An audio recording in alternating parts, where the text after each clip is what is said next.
The Jamison family, Bobby, Sherilynn, and their 6-year-old daughter Madyson, were in a period of transition and somewhat troubling circumstances just before their disappearance in early October 2009. When their vehicle was found abandoned with a family dog and $32,000 left inside, many widespread searches were conducted that resulted in not one shred of evidence being uncovered. 3 years later, 2 hunters discovered the family's badly decomposed remains a mere 2.7 miles from the location where their truck had been discovered years prior. What happened to this family? Were all 3 murdered, or did mental illness drive one of them to do something awful? Is there another possibility? You're listening to Creep It Real, and today we cover the Jamison family's disappearance and murders.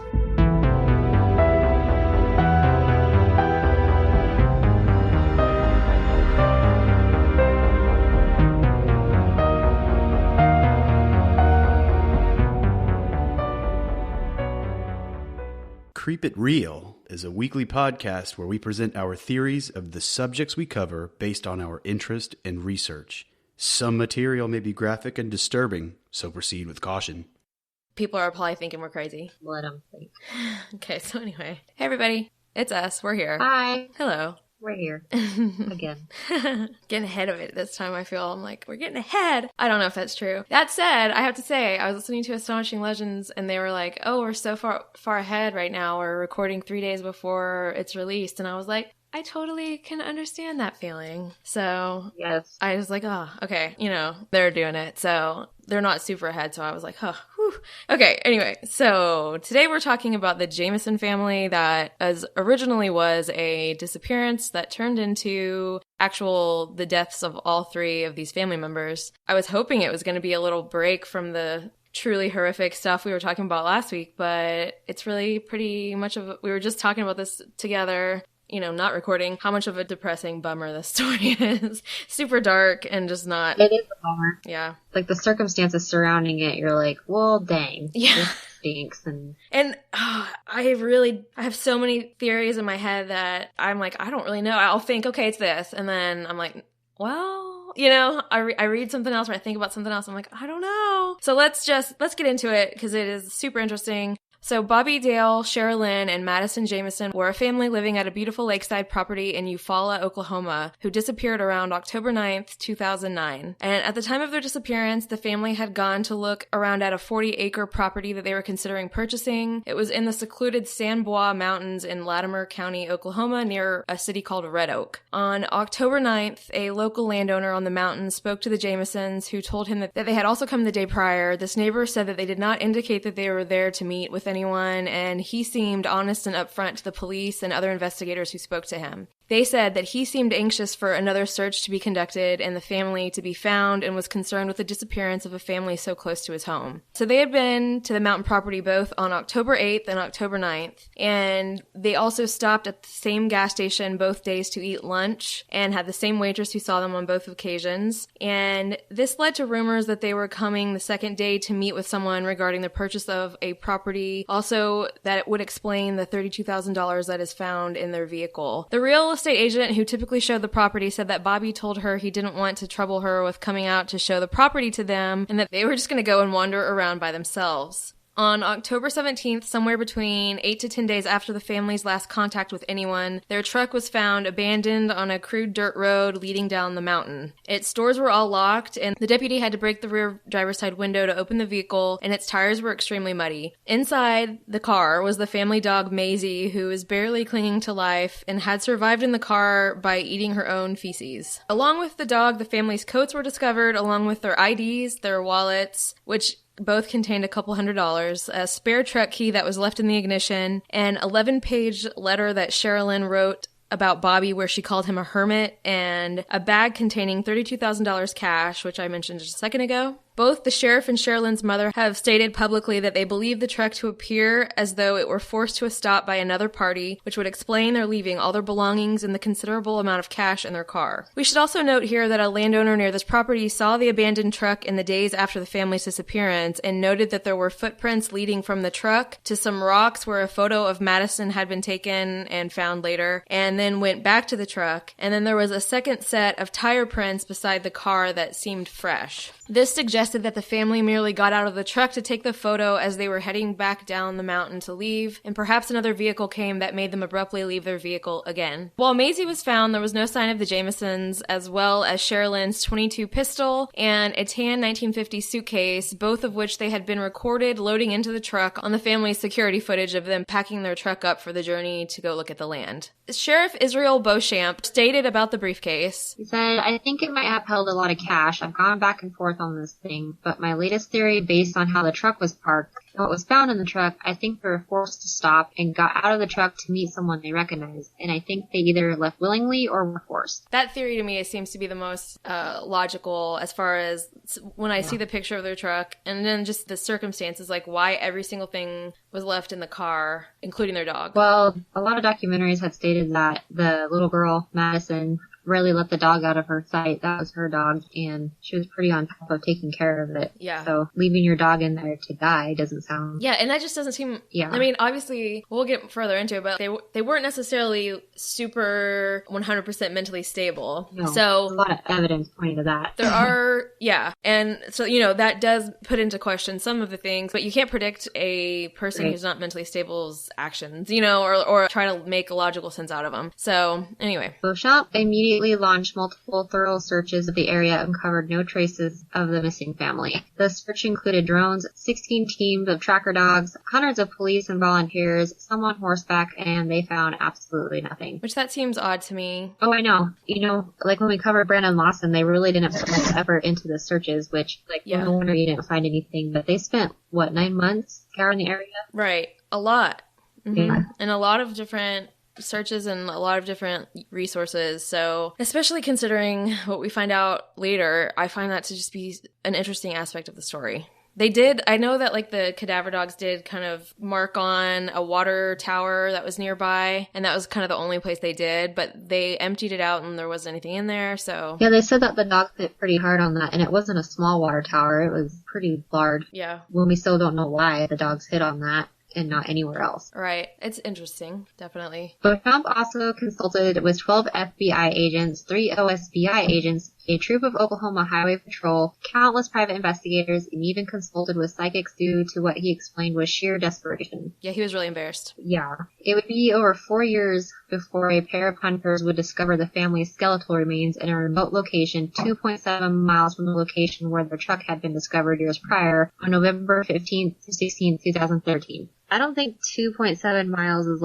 very far off. They should, if they were to find something during their 9-month search, they would have found, that's not like they're hundreds of miles away. Yeah. So this is the exact conditions that the missing 411 stories are. They all have the same circumstances or similar circumstances. And it's places that have been thoroughly searched, and then the bodies are found in places that have been searched multiple times. And it's it seems so unlikely that many cases are just a search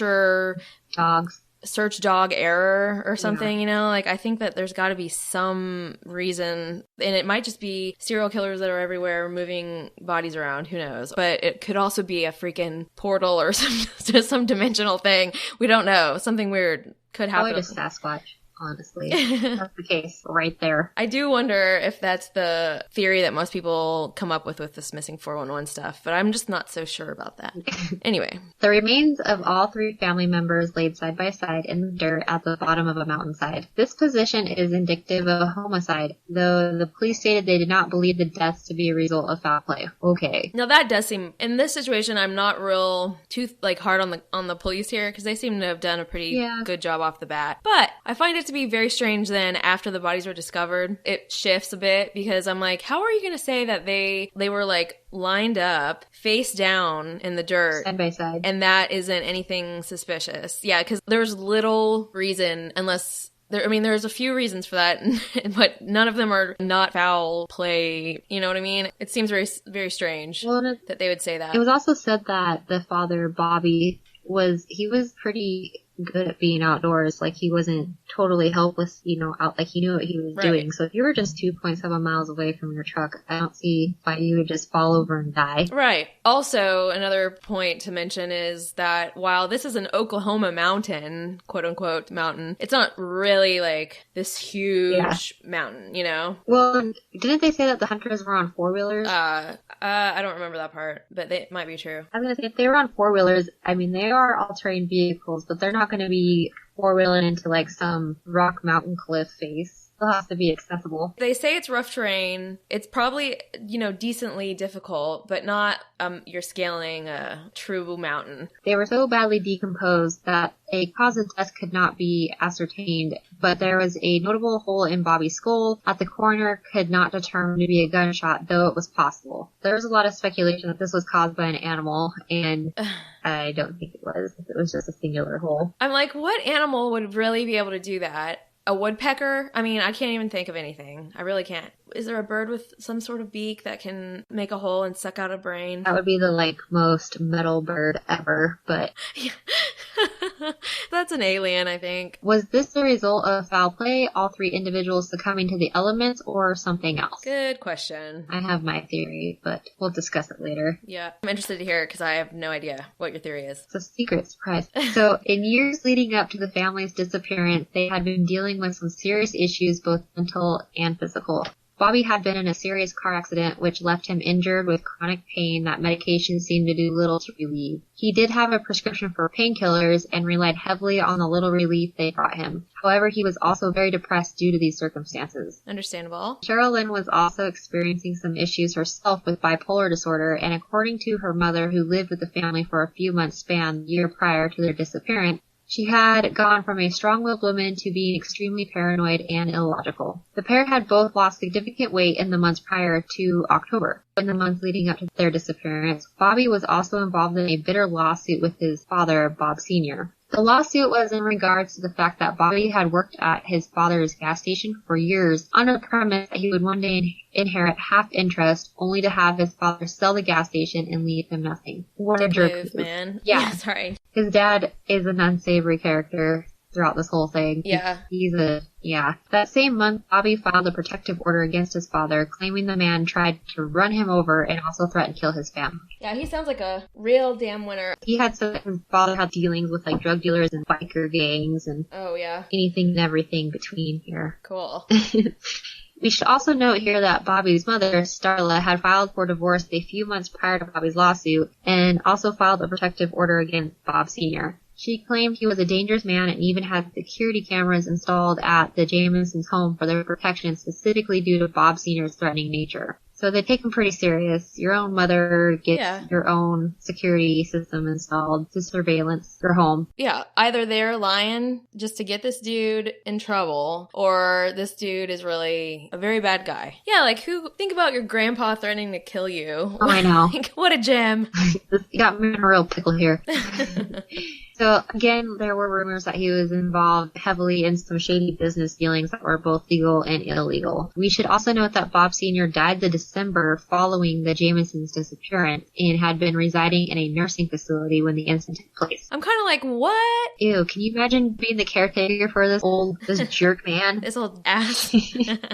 On top of the fact that I'm kind of like, okay, wait a second. Was he in the nursing home whenever they filed these protective orders against him? Is that why it was dismissed? Yeah. Because, I can kind of understand. But then I'm wondering, I don't know. That seems odd. Unless it was before he went into the nursing home and he made a quick turn for the worse or something. Well, I was going to say, yeah, because if he's getting to where he needs to be in a nursing home, I highly doubt he's loading up his truck to go over to his family's house and kill him. Yeah. Who knows? But I guess he would still have connections to some unsavory characters, and maybe he could pay somebody to do this. Who knows? Due to these circumstances, the police did not think he was involved in the family's disappearance. Though an interesting fact in this case is that Bob Sr.'s will left his entire estate to Madyson, and a settlement for his ex-wife and siblings was partially distributed while the Jamisons were still missing and their bodies not yet found to be declared dead. Yeah, so his dad, Bobby's dad, had Madyson as like the sole inheritor of his entire estate. And after they went missing, his ex-wife and like I think his 2 siblings all became the inheritors. I think that's how you would say it. And they got money distributed to them before Madyson's body was ever found or she was declared dead. So that is slightly suspicious. I was going to say, how convenient that you leave your entire inheritance to a 6-year-old girl and then she goes missing. What is she going to do with an estate? That just seems really very suspicious, in my opinion. Who knows? I don't know. I really don't. Another questionable relationship that the family had arose in the police investigation, which was that there was a handyman that the family hired to help with tasks around the house due to Bobby's inability to do so from the injuries that he sustained in his car accident. And they gave this handyman a room at their home that he could live in exchange for his services around the home. I really don't remember if they actually made him pay anything or not, but... I never found mention of, like, salary or anything, no. No? Okay. So I think it was kind of like an exchange kind of deal. And I think I read that they actually found him through Craigslist or a newspaper ad or something that just seems less than a little sketchy for my tastes. But after a few weeks went by, the man began to show his true colors and started espousing racist beliefs and deriding Sherilynn due to her being part Native American. And she got her .22 caliber pistol that she kept in the home and, side note, had bought recently in a kind of an informal purchase in the year prior. So she forced this dude to leave at gunpoint. And so there's a lot of talk about reported white supremacist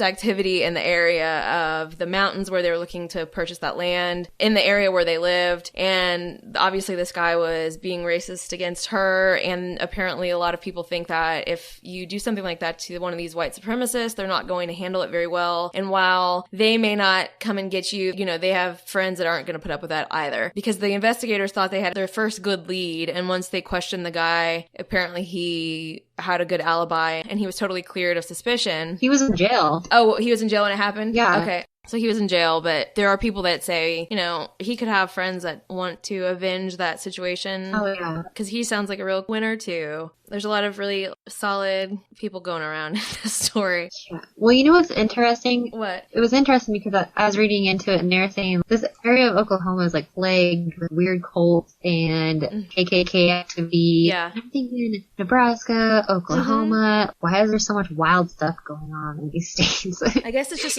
really more desolate, unpopulated areas. Though, you know what? When I was looking into Nebraska population, because I had made like some offhanded remark about, people calling into the radio station was like the whole state or something. But anyway, there was like they have millions of people that live there. So really? Yeah. So like it's the population in 1990 was 2,200,000 or something. So anyway, in the whole state, yeah. Okay. But still, more than I thought. I was legit like, it's Wyoming. So it's not. But there are a lot of rural areas in both of these states, and they're also not. Oklahoma's not the wealthiest of states. I'm not saying that there aren't, wealthy areas, but it's not on a whole the richest state in the United States. Anyway, another interesting aspect of this case is that the Jamisons had spoken to the pastor at their Seventh-day Adventist church, Gary Brandon, on separate occasions and separately from each other about spirits that they felt resided in their home. They said that there were 2 adults and 2 children, and the children were named Michael and Emily, and while they all had experiences with these spirits, Madyson on the regular was speaking to especially this young spirit girl named Emily. So they told him that they felt they were involved in spiritual warfare, and Bobby even requested special bullets from his pastor in which to shoot the entities. Okay. Do what? All right, then. It's like, have you ever seen the show Supernatural? He's been watching too much Supernatural. So at the same time, Sherilynn began to investigate if the home was buried on a sacred Native American burial ground. And Madyson had been diagnosed with ADHD, and the Jamisons felt that she was what they called an indigo child, which is a child with extraordinary gifts to see and hear things that regular people cannot, and further other things that I didn't look into too far because, whatever. Believe what you want, everyone. But, I have my theories about this whole situation, too. We'll talk about it later. Oh, okay. I was like, let's hear them. No. Okay. So although the family attended the Seventh-day Adventist church and one of their fellow church members was actually supposed to come with them to view the property that day, but I read they couldn't join them at the last minute. But I didn't really hear a lot more about that because I'm thinking if there was actually supposed to be somebody coming with them, that would, at least you would think it would dispel some of the theories. Yeah. But did they tell her not to come, or did she choose not to come? Because what I read is she just couldn't make it at the last minute. So who knows? Upon the search conducted at their lakefront property, investigators supposedly discovered a satanic Bible that the family had obtained in order to rid the home of the presences that they spoke to their pastor about. According to Sherilynn's best friend, Nikki Scheinold, both women were interested in witches and witchcraft, and they bought a witch's Bible, which was left out on the coffee table, and she said it was just for fun. I don't know. Whatever they were wanting to do, you know. You mentioned how Sherilynn liked people to think that she was crazy, so that they just kind of stayed away from her. No. Okay. So Sherilynn, I think it was her sister or her mom, someone had said, or maybe it was even Nikki, that Sherilynn liked to come off as crazy to her neighbors and people in the town because it meant that they would leave her alone. So her mom actually laughed off this whole thing when Sherilynn was like claiming to be a witch. But I don't know. I think she kind of took it seriously. I don't think you go to these lengths to come off as too crazy, but I don't know. I'm just wondering if making yourself look crazy really makes people leave you alone. I would think... I would make them more curious. Yeah, that's what I'm thinking. I'm like, I think you're working against yourself here because I really don't think if you're going around acting really just out of your mind that people are going to just be like, steer clear of that one. They're going to be like, let's look in our windows, you know? Yeah. Scheinold also claims that as crazy as it sounds, that the Jamisons' home was haunted, and she experienced this on several occasions. She said that once she saw a dark mist emerge down the stairs and it really scared her, and that when you were in the house, it left you feeling extremely dark and depressed. I mean, I'll say reading the story has made me feel a little dark and depressed, but yeah, maybe these people's lives just did that to you. I don't know. She also claimed that on a number of occasions, Bobby, who was usually a very gentle person, would come at her aggressively with dead black eyes. And again, I think she may be watching too much Supernatural. Yeah. Also, one thing about her friend, I think this is, honestly, I'll just say one of my thoughts right now. Okay. I think it was two women bored, kind of like her husband, if she said he was a hermit, kind of a loner type thing. I think it was two women feeding off of each other. I think possibly when her friend came over, it was just like them feeding off each other, like, oh, it's so haunted. Oh, I saw it. Like, what was that? Did you hear that noise? Oh my God. Like, I think her friend was like a bad influence, was kind of egging it on. Yeah. Honestly, like. It got cold over here. Yeah. The ghost poops. Did you just say that you got the ghost poops, or did I hear you wrong? Well, no, because remember when you were telling me that P was in the bathroom going, oh yeah.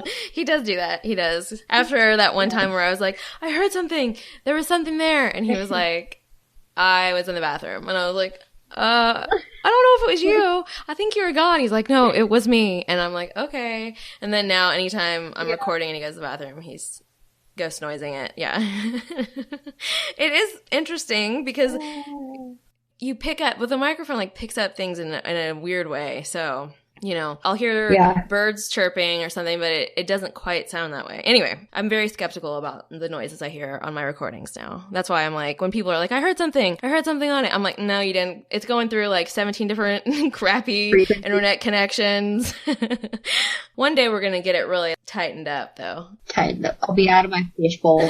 Yeah. One day you'll get out of that fishbowl. Okay, here we go. According to Nikki, Sherilynn would leave notes around the house saying, "Get out, Satan," which was her way of dealing with the presence, which I'm sure, you know, that's a really effective way to go about it. Yeah.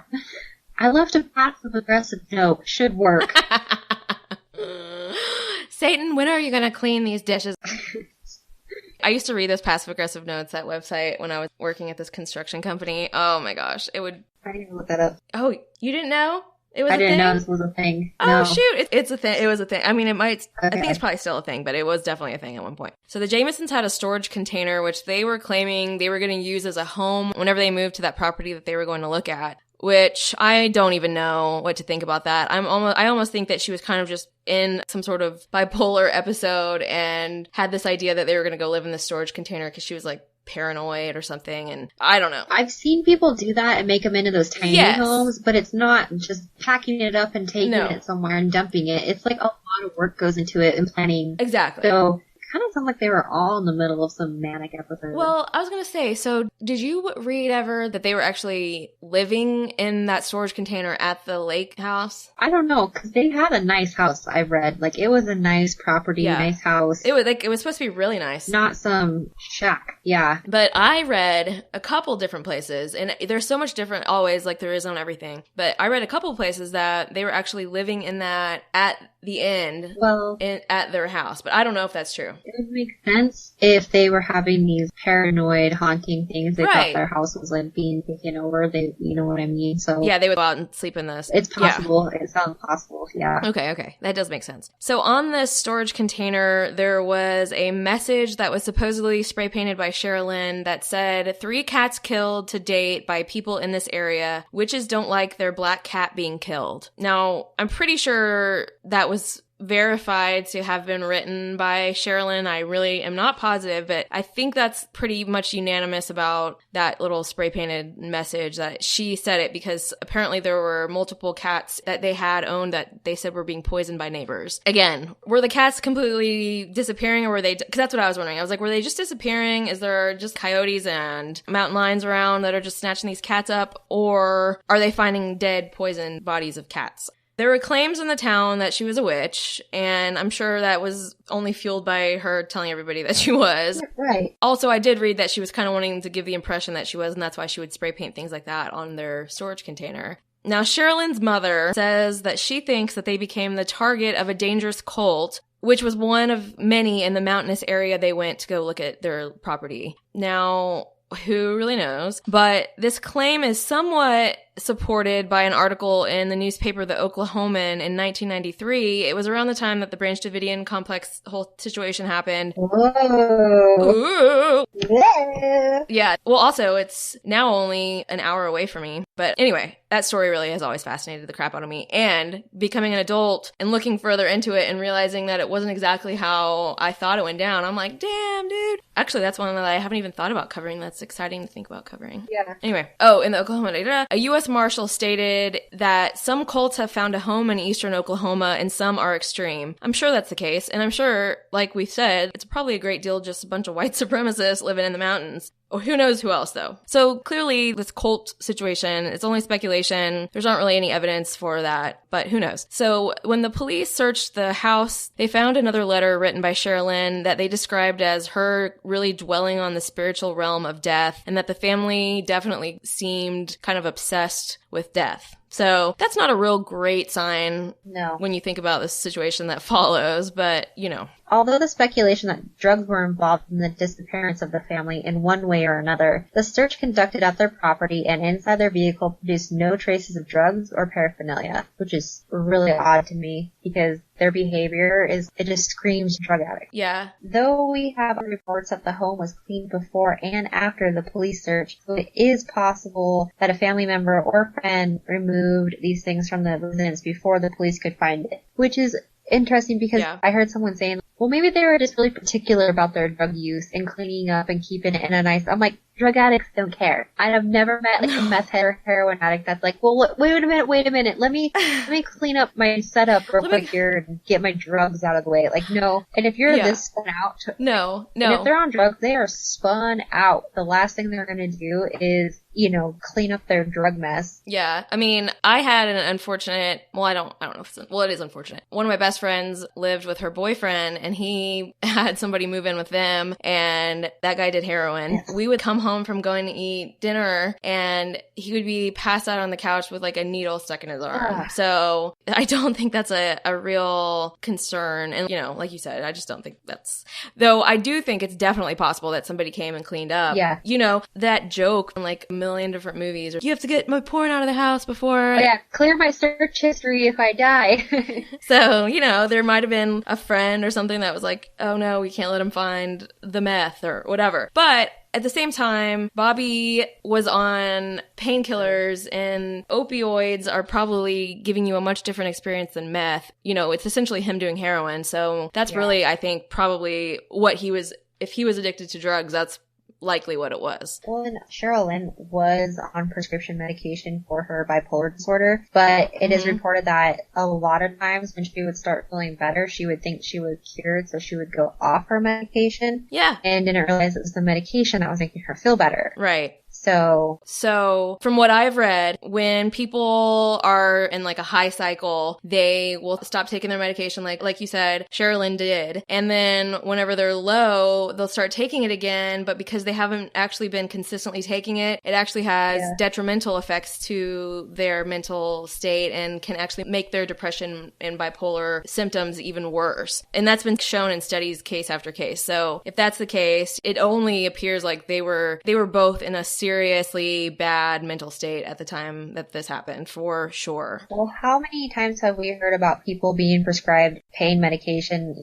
opiates, and they can't? And these, they did fall on hard times financially, and that's what happens to people. They can't afford their pain med anymore. And if he was like in such bad pain to where even his opiates weren't providing complete relief, who's to say he didn't go for the cheaper option and just go buy street hair? Yeah, it's definitely possible. That happens every day to people. It's actually something like 15 to 35% of people who have chronic pain and are prescribed pain medications get addicted to it. So it's like a fairly significant percentage of people that do. I did want to mention, he has his pain meds. Who knows what else? She has her medication. If she's on and off things and not in a good mental state, what if she's mixing medication or, taking other pills? There's so many routes you can go down with this. Yeah, but for sure. Either way, both of them are suffering mentally. Big time. So, Sherilynn's mother said that in the summer before the family disappeared, they are experiencing some financial difficulty, a fact contradicting their beautiful home, newer model vehicles, timeshare in Mexico, and multiple timeshares across the U.S., which also contradicts the fact that both Sherilynn and Bobby were on disability. Yeah, a lot of strange circumstances here. Yeah, and it has been said that they were scammers. Yeah. That's how they made their money. So maybe I don't know. They did something. According to Sherilynn's mother, Bobby told her that he knew where he could get the money they needed, but wouldn't involve her. And her being Sherilynn. Yeah, though she also stated that if the couple was involved in drug activity, she never saw any. It could have been something else. Yeah. They were scammers. Maybe they got in business with the wrong people, So. Well, they were involved in, the investigators came to the conclusion that they were scammers because they had, as we've seen in millions of other cases, they're living a lifestyle that exceeds their income especially when they're on disability. Yeah. Obviously. And they were involved as plaintiffs in multiple lawsuits. So it seemed like they were sue crazy, Yeah. So that might be part of it as well. That's right. Yeah. So Sherilynn's mother actually lived with the couple from March to June and said that is when she began to notice extreme changes in Sherilynn, stating that one day she drove her to Oklahoma City and told her to get out of the car on the side of the road. Oh. Sherilynn was admittingly bipolar and would at times go off her meds according to the family. As we said already. Yeah. As Ashley mentioned before, there's a lot of medical evidence showing that when you go on and off your medication like that, when you have bipolar disorder, it kind of creates more problems, which definitely would explain her odd behavior leading up to the disappearance. Yeah. And that could be the reason for possibly seeing things in her home, and hearing things, and you can begin to have shared delusions too. Oh yeah. And I don't want to sit here and tell everybody who has experienced some sort of paranormal situation that I'm not trying to delegitimize your story here. I'm just saying in this situation, it does seem like she's having a really bad mental breakdown. She had some serious mental issues going on, and all of these issues conflating together could possibly also explain her seeing things that may not be there. What's funny you mentioned that you can share the illusion because of one of the fringe theories that gets brought up about it's basically shared craziness. Yeah. But then again, I think her friend Nikki wasn't a great influence, and if Sherilynn was in this fragile state mentally and her dumb friend was just trying to thrill seek in this boring, secluded town. Yeah. Nikki, go flag height.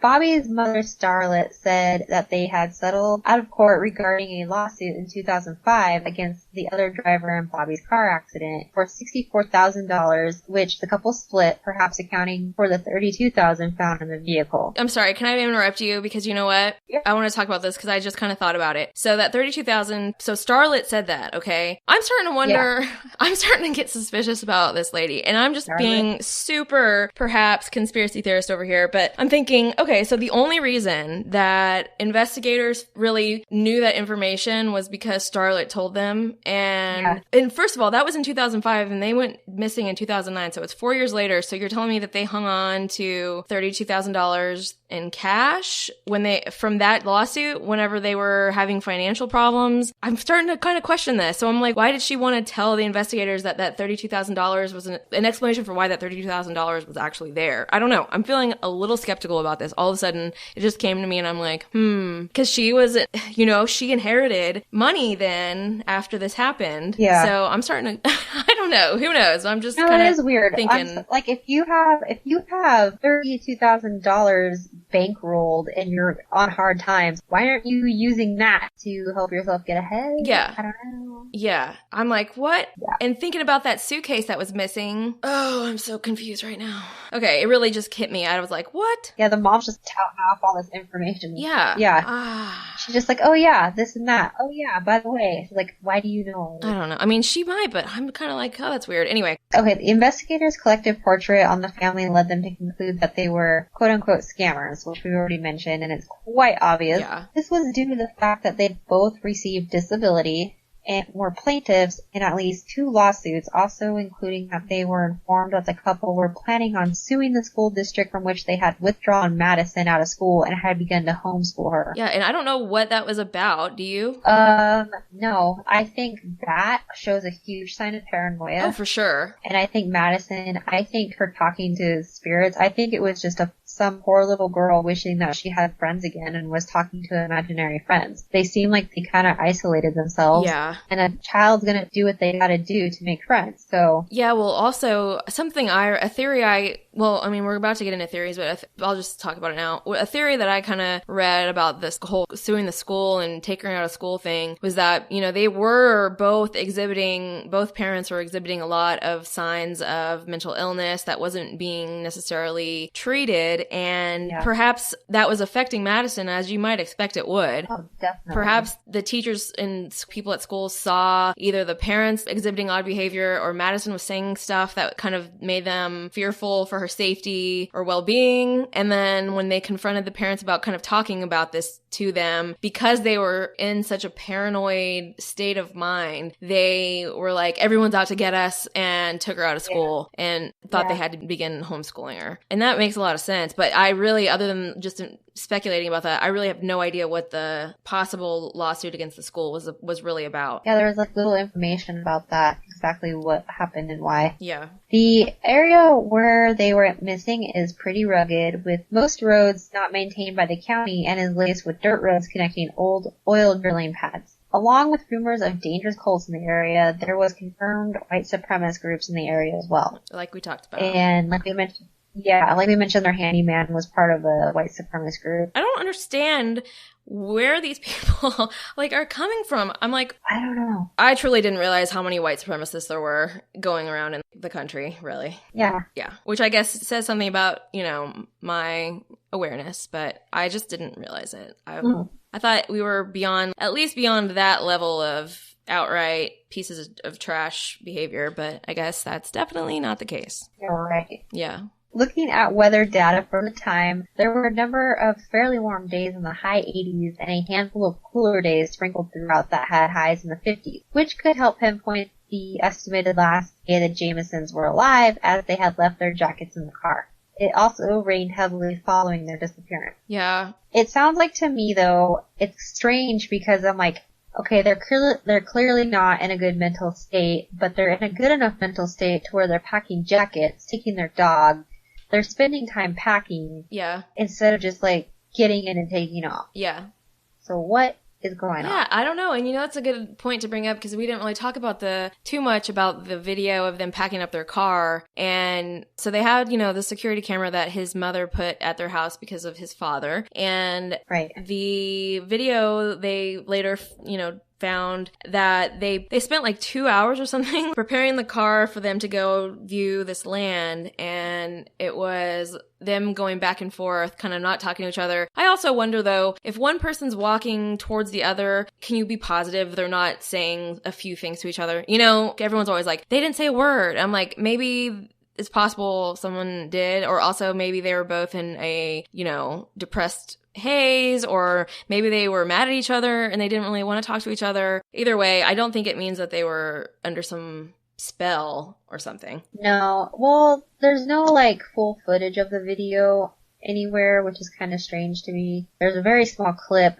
but like you said, it's strange to watch them and how long it took for them to pack up just for a day trip. And they make multiple trips back and forth between the truck, and even at one point end up changing their clothes. And like you mentioned, they're almost in a trance state. They're not talking to each other. It's just kind of odd behavior. I almost wonder, and I know I've read people say that they're carrying the same thing sometimes, and I wonder.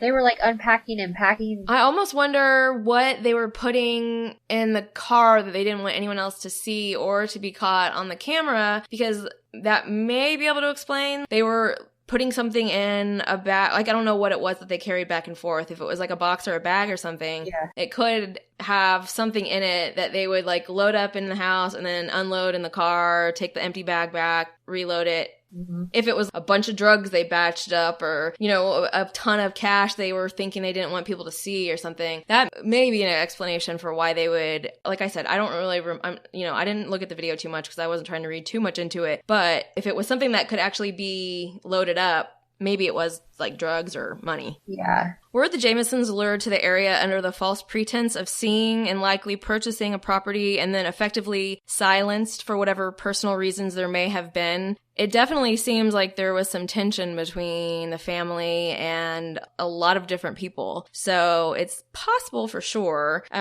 Something odd I found was that the interior of the truck showed little signs of a dog being left unattended for more than a week. It was really messy, so it's also possible that maybe you just couldn't tell because it was so messy and cluttered. But, I feel like if I left my dog in a truck for a week, he definitely would have opened up the bags of food that were in there and torn up some styrofoam cups, and that everything. Supposedly was a puppy. Yeah. Or a pretty young dog, and we know little dogs are also hard to train sometimes. So, I don't know. I find it odd, and it makes me wonder if that dog really had been in that car that long, and if that car was really there that long, or when exactly they disappeared. What? I'm wondering, how long can a dog survive without water? Right, well, right, and eating its own poop, how long really can that go on? Because this might have been 12 days. I just don't. Plus, that's the other thing. I know that dogs can die in 80-degree, it might even be less. 80-degree heat in the car. There were 80-degree days during that time period, and it makes me wonder, how would that dog have survived that, being in the car with the windows up? I just don't understand how easily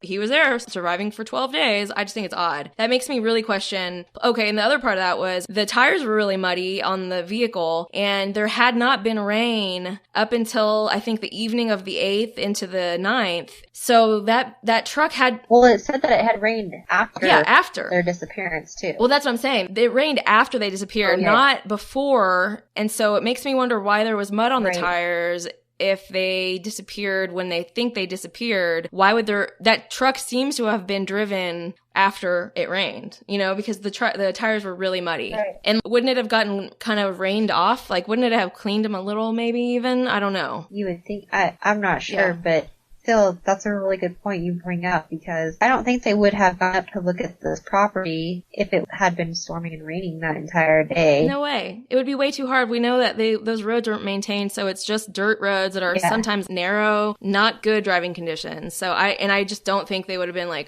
so dead set on going up there in the rain. They couldn't walk around or anything. I just think their truck might have been driven after they went missing, personally. Right. And when we mentioned how secluded this area is, we said it's rare to find two vehicles on the same road at the same time. It's so sparsely populated. Yeah. So I'm wondering, what is making this dude want to move up to this area so bad? Well, we know he was a hermit and a recluse, and they were trying to get away from people, and they were paranoid. So, perhaps they were just wanted to get away from society altogether, live in their storage container. I wonder if they were even planning to get electricity and running water, or what exactly they were trying for. I really don't know. Right. because they had stopped and asked another landowner what it takes to live up there without electricity and running water. So this is like backwoods living. Man, they were not kidding around. No. They were trying to get off the grid. So another weird aspect of this is that the statewide Tulsa World paper printed nothing regarding the Jamison case, save one story online where it just linked to another statewide paper about the family's disappearance. Is it possible that because of who the Jamisons were or who they were perceived to be, because of that, there was very little reporting or investigation done by the state agencies? I do think that in this case, there does seem to be a little bit of dismissal of them by certain people due to the fact that they thought they were drug addicts or crazy or whatever. Yeah, but then you look at how, like, the local police handled it. They kind of busted their butt. That's true. You know, so... They really did do a good job, yeah. So, definitely the media was kind of like, meh, bunch of drug addicts went out and died in the woods. So, admittedly, the Jamisons were in an apparently fragile emotional state, but if they were planning a murder-suicide, as some people have suggested, would they have contacted the realtor at all to inform them of their going up to the property to look around? I don't know. Would they walk around the property all day and take pictures? Would they go back to the truck to plug their phone inside the car? And why would they care if their phone was dead at all if they were planning to be dead as well? Or one of them at least. Also, why would they walk nearly 3 miles up a 1,500-foot elevation mountain, quote-unquote mountain, and down the opposite side before deciding to commit the act versus going to another very well-hidden location there were tons of them in a pretty near distance? And we know that Bobby was supposedly had extremely high pain issues, and I doubt he was the type to want to just trek around, 3 miles. Even if it's not a serious mountain, it's still some significant elevation and rocky terrain. Just doesn't seem likely. Also, where is the gun that they would have had with them and the tan briefcase that they were seen putting in the car on the video? How did they commit murder-suicide and then get rid of the gun and briefcase? That seems to be a little sketchy in my opinion. Yeah, because they said it. So it wasn't uncommon for Sherilynn to have her .22 caliber handgun on her, and it was in the truck. So, yeah, you don't commit murder-suicide and then dispose of the weapon after the fact. That is impossible for, like, obvious reasons. It is, right. Okay, so, like, what are the other methods? Because it is possible that one of them thought they were out to look at land and, have a nice day trip, and the other was planning on killing the other person and their daughter. But what would the methods of that be in which they would all end up face down dead in the dirt, lined up, without any sign of a weapon or, I do wonder how else. I guess they could have one of them could have poisoned the others and then arranged their bodies before they went and laid down beside them face down. Like, that's the only thing I can think. I think do I want to say my theory?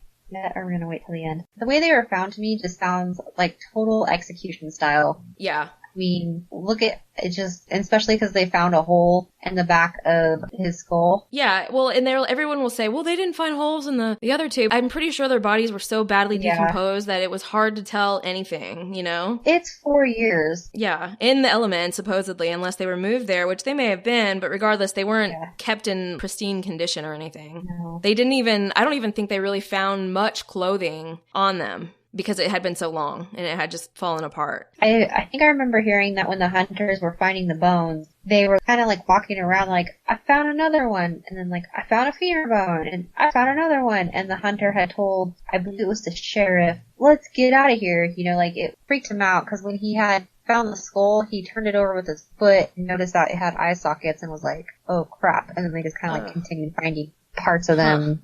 But, like, for the most part, it was 3 bodies, side by side, lined up. Right, with parts, I guess, dragged away by animals and stuff. Yeah. Okay. So, the other theory that they simply got lost in the conditions and succumbed to the elements, I really don't know about that. Would they really not, at least one of them, walk until they found a road or a house or their vehicle versus all deciding to lay face down in the dirt together to wait out the night? I find that to be really, I don't understand how you can say they succumbed to the conditions unless they all just like fell off a cliff or something. Yeah. Which I don't think was going on. 2.7 miles away from your truck, you succumb to the elements.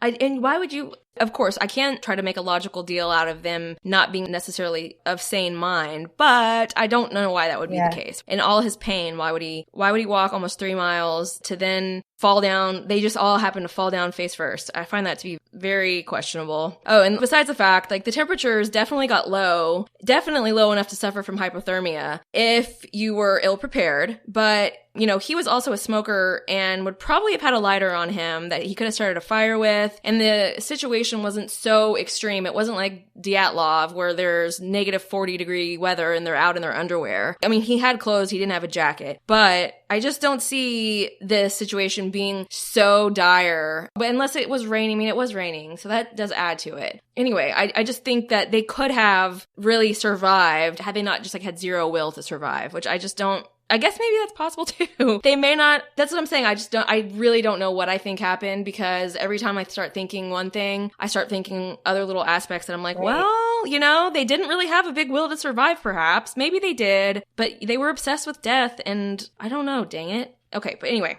So the behavior on the surveillance footage, in my opinion, definitely shows signs of severe depression, and the weight loss that they both underwent in the months prior to their disappearance also, to me, could be a sign of severe depression and stress, which can raise cortisol, lower serotonin levels, lower dopamine and other neurotransmitters, and it has been shown to intensify depression. Also, you know, everybody does want to point out it could be drugs, and that's also definitely possible. I definitely think it was opioids for sure, and I'm sure that can also suppress appetite as well, especially if you're really heavily using them. Well, isn't that what happens when you take an opioid? Is like it floods. Maybe it's not heroin. I don't know. I'm not a drug expert. It floods your system with serotonin and dopamine, and then you like crash off of it, and then your body has a really hard time building it back up by itself or something. Well, I'm sure heroin does. I know other drugs like ecstasy and maybe every drug.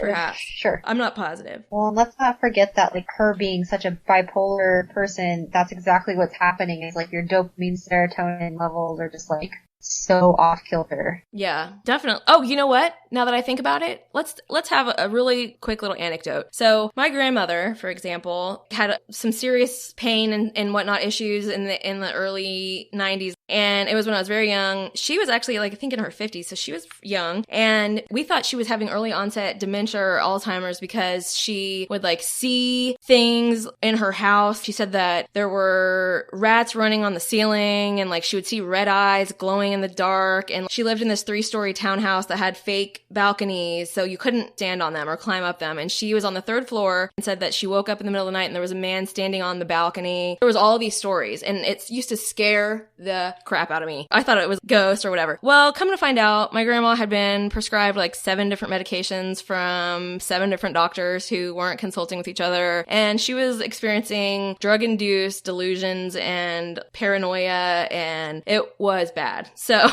I'm like, it's definitely possible for a little bit too much medication or medication mixed with the wrong things going on in your life that you could definitely be just out of your dang noggin. How scary is that for the people around you too? Like, yeah, just kind of assuming you're going absolutely insane and not having like any idea of what's actually happening. I also don't want, and maybe I'm speaking just for myself here, but I don't want to make anybody feel like I'm trying to discount your own experiences, whatever they may have been here. But I'm just saying here, in this very situation, how many times am I going to say this? But they were obviously having emotional issues. That said, both Bobby and Sherilynn had not missed an appointment with their psychologist until the time that they disappeared. So at least on that front, they were seeming to be on top of things. Now, I don't really know if they were lying to their psychiatrist about taking their medication, because I do think also I read that Bobby in the truck, there were painkillers that were prescribed to somebody, not him. Yep, the reason how they found out about the handyman is that they had found prescription pill bottles in the truck, and they traced it back to that man. Okay, so it's possible.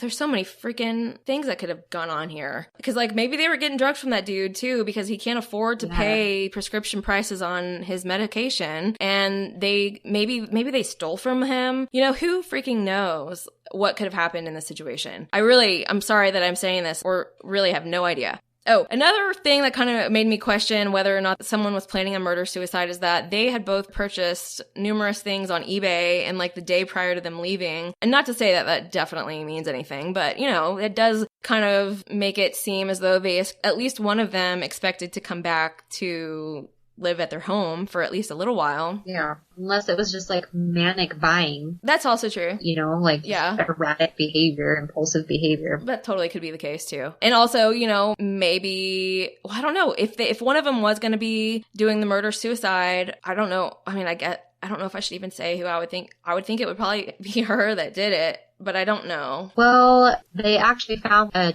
think it was a 22-page journal in the truck, and it was of her journaling about how much she hated Bobby and how much of a hermit he was, and the total disdain for him. And her friend Nikki was like, no, it was just a way of her to like, you know, cash out her anger. It was more of a therapeutic type thing for her. But why bring that along? Yeah. I don't know, unless you're just thinking, oh, well, I'm going to write in the car. I don't know, but that seemed... Oh, yeah, so then you're saying... Maybe he found it and got mad. Yeah, I see where you're going with that one, because I was like, yeah, so then she definitely did it, and then I was thinking, no, wait, then he could have seen it. I mean, yeah, who freaking knows? But, like, in either case, if either of them were going to do it, I don't know why they would have let anyone know they were going out there, unless they wanted someone to find them. But then why would they have gone so far away from that location? So that doesn't really make a lot of sense. But also, how did they do it in order to end up the way they ended up? I just don't see a very plausible way, unless they really did one of them made the other two drink some Kool-Aid, then the killer drank some Kool-Aid and laid down as they were taking their last dying breath. Well, that's the only thing I can think that would... Okay. What about this? What if one of them, or maybe they had a pact or something, what if they like OD'd on purpose or took something drug-wise and gave it to their daughter as well? And that would explain like why they were face down, side by side, and not necessarily scattered or, you know, huddled together if they were succumbing to the elements. But that would explain why the gun wasn't found, possibly. Okay. Because there maybe a need for one. Yeah. And I mean, who knows what she did with it? Also, who knows what happened to the suitcase, but maybe they left it somewhere. You know, maybe there was, in the suitcase, there was everything, all their drug stuff they needed, and they left it somewhere, and who knows where. And then they were just kind of taking this like one last walkabout before they ended their lives. That could definitely be plausible. Well, they found those photos of Madyson on a BlackBerry. It was interesting that they were actually able to find the rock formation that it was taken on. Yeah. The photos show her in this like weird arms crossed, and some people say, oh, that's just her smiling. I'm like, no, that's clearly her like protesting having her picture taken. And a lot of people speculate that it wasn't even the parents taking the photo, that it was someone else forcing her to pose like that. Yeah. And in the photo, she does look distressed. It also could have been her drug. Yeah. She could have been on drugs and feeling weird, and they could have been on drugs, and she's like scared and doesn't want to be there and just wants to go home. I'm not trying to say 100% these parents killed their kid or anything, but you can't discount the fact that it's possible. You know, in this situation, I truly cannot tell you that I think one thing or the other. Yeah. And I do think there are definitely some suspicious people going around on either side of Sherilynn's not family, but her friends. Bobby's dad and his mom and the other family members definitely are suspicious. Or maybe they just were like, oh, they're gone, let me get all the money. And her friend was just kind of bored, like you said, and, you know, took her friendship a little too far. Yeah. Influenced Sherilynn when she was already at a pretty fragile state of mind. You know, that's what's so sad about a lot of these situations that we talk about, where mental health really truly is the biggest issue. Right. And I mean, it sucks though, because they were apparently trying to get help for it. So I just don't understand what went wrong here, but something obviously went wrong. Unless their mental health, again, just kind of put them, like so many other people that we talk about, in a more vulnerable position in which crappy people come and take advantage of that, because that's also definitely a possible scenario here. They were not, 100% of sound mind, and somebody realized that and thought, I can get $32,000 from these people. Who knows? I have no idea, because I do wonder if his mom was being accurate with that $32,000 thing, if maybe the other 32 was what was in the suitcase. Who knows? Anyway, I'm gonna stop speculating. I'm not going to stop speculating, but let's get going here. So, was a cult really to blame? Now, a month prior to the family's disappearance, a nearby pastor, Carol Daniels, was found brutally murdered in her church in what police described as the most horrific scene they'd ever experienced. Daniels' nude and mutilated body was found behind the altar in a crucifix position. I was like, what the heck? When I heard that definitely makes me wonder what the heck's going on around that area? That seems like surely that pastor didn't have a parishioner that was just so angry or that they did that kind of thing. That's pretty sadistic. Yeah. We can't get away from sadism in this podcast.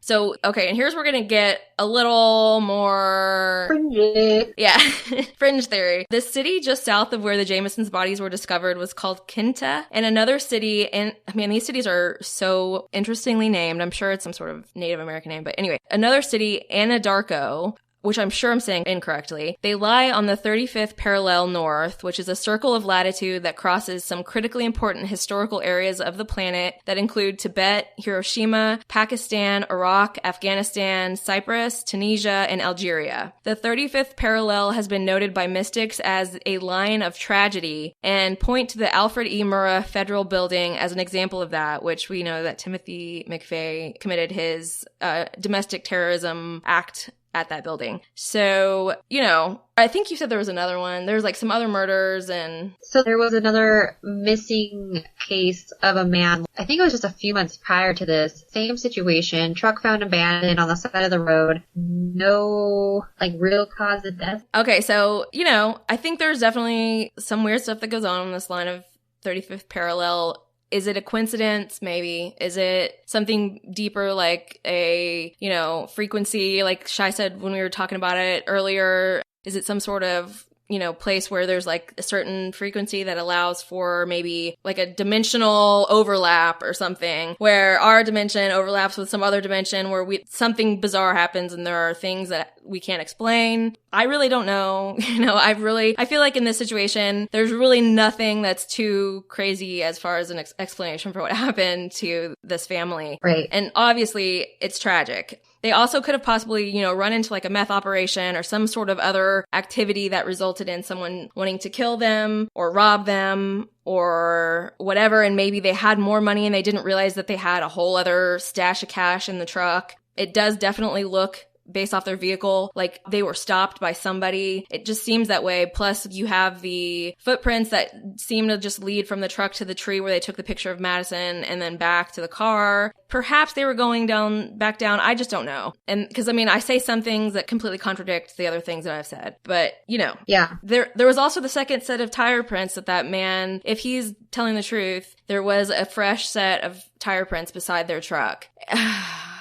I don't know what happened to these poor people. One thing I found interesting was that they said that the couple had dual computer screens and that it has said that prolonged exposure to that much computer screen time can cause dopamine and serotonin levels to plummet severely. So they can spend hours and hours and hours on the computer. So their sensory overload, it's a possibility that like it just fried their brain and it just kind of like sent them over the deep end, you know? So yeah, so like it would be super interesting, I think, to release their search history in this time period. Yeah.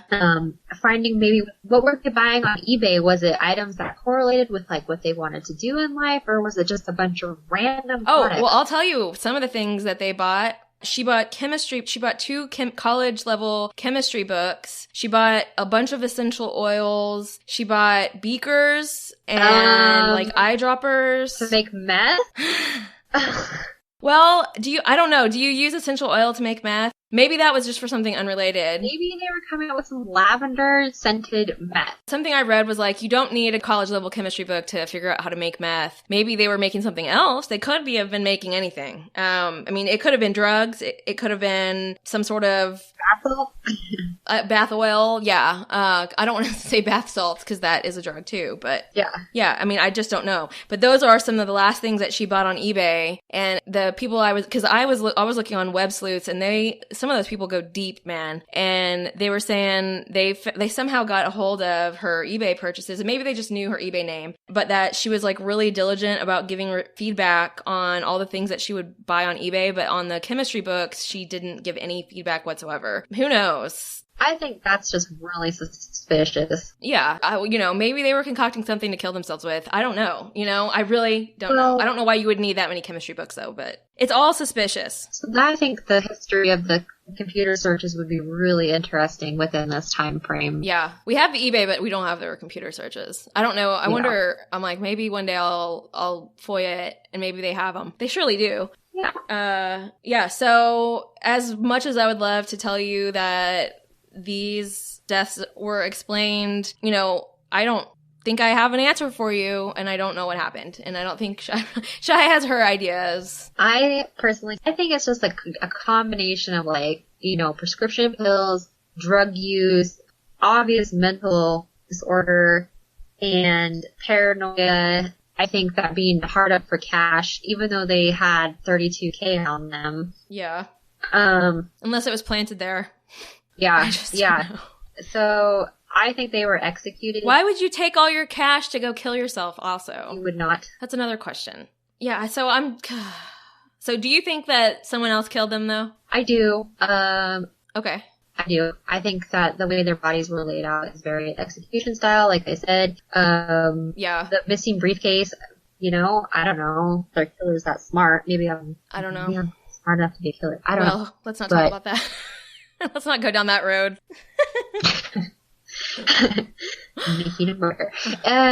Yeah, and I think Sherilynn just kind of fell off the deep end. I think her getting involved in all that, like, witchcraft stuff kind of, like, drove even deeper. So, yeah, I just think it was a perfect storm of just anything and everything that could go possibly wrong in the situation. It was definitely a perfect storm of crap. I'm 50-50. Someone probably killed them. There's also at least a 40% chance in my mind that they somehow did this to themselves. Yeah. I really hope they didn't. I don't know which I hope. I don't hope either. Obviously, both situations are horrible. Both scenarios are terrible. Unfortunately, you know, no matter what was going on with Bobby and Sherilynn, Madyson was the 6-year-old girl that had her life taken from her at 6 years old, and also was probably in a pretty stressful situation before that. So unfortunate all around, and you know, it's definitely tragic. And you know, whatever happened to the family, I hope they are now in a better place. Hopefully not suffering the way they were here, because it was definitely unfortunate circumstances all around. Yeah. So that's the closure for now, at least, of the Jamison family. Yep. Yeah, I hope we find out more. Surely the police have somewhat more information that we just don't know, but who knows? So yeah, okay, we're done. Yeah, that was the Jamison family murders. Please tell us what your theories are after listening to the podcast. We're super curious what y'all have to think about this. Go post it up on the Facebook page, on the Instagram. Let us know what you think happened out there. Yeah. I'm so ready to hear some theories that I have not thought of. Yes. Please. With some serious idea behind it, because I'm totally baffled at this point. Baffled. So, thank you guys for listening.